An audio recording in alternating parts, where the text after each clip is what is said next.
Nous allons retrouver à Moscou notre correspondant permanent Dominique Derda qui a choisi de vous parler de la campagne électorale.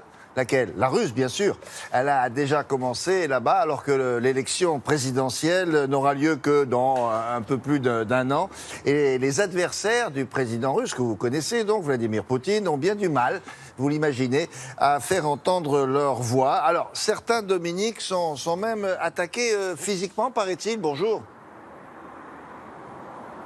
Oui, bonjour William, exactement. Vous savez, en Russie, on le sait, ce n'est jamais facile de défier le pouvoir. Les manifestations sont souvent interdites et les opposants ont beaucoup de mal à se faire entendre à la télévision ou sur les principaux médias. Ça ne date pas d'aujourd'hui. Ce qui est nouveau, en revanche, je vous l'avais dit, ce sont ces agressions qui se multiplient. La principale victime de ces agressions, c'est Alexeï Navalny. Son nom vous dit sans doute quelque chose. C'est lui qui, en mars dernier, avait fait descendre dans la rue des dizaines de milliers de Russes et dont de nombreux jeunes pour dénoncer la corruption. Et lui aussi qui, d'ores et déjà, a annoncé qu'en 2018, il se présenterait à l'élection présidentielle contre Vladimir Poutine. Eh bien, Alexeï Navalny, il y a quelques jours, une fois encore, a été attaqué, cette fois devant les locaux de son association, et très violemment.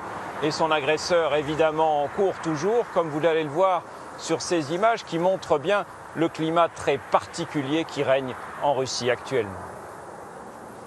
Le caméraman n'était pas là par hasard. Il savait qu'à cette heure-là, quelqu'un allait se jeter sur l'opposant et l'asperger de teinture verte.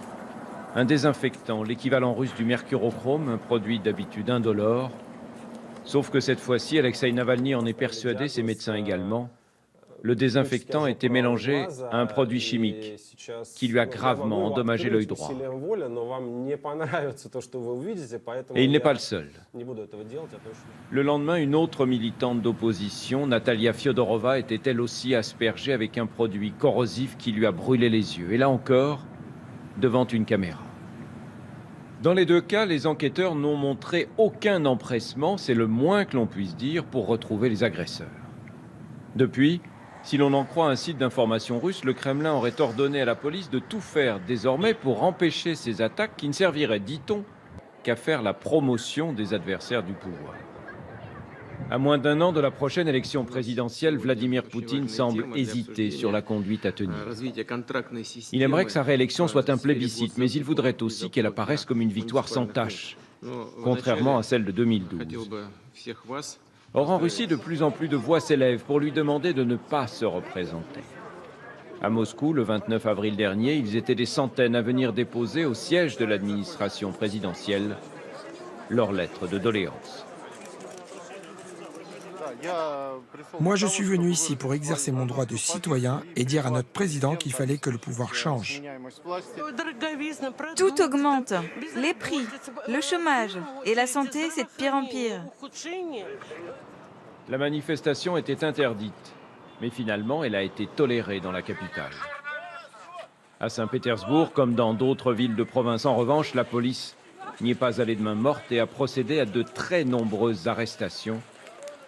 Une façon de rappeler à la population que ce que le pouvoir donne ici, il peut le reprendre ailleurs.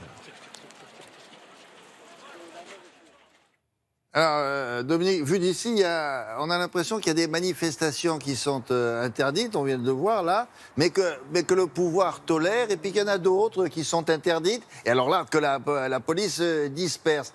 Alors, on a du mal à s'y retrouver là. Qui a droit de faire quoi ?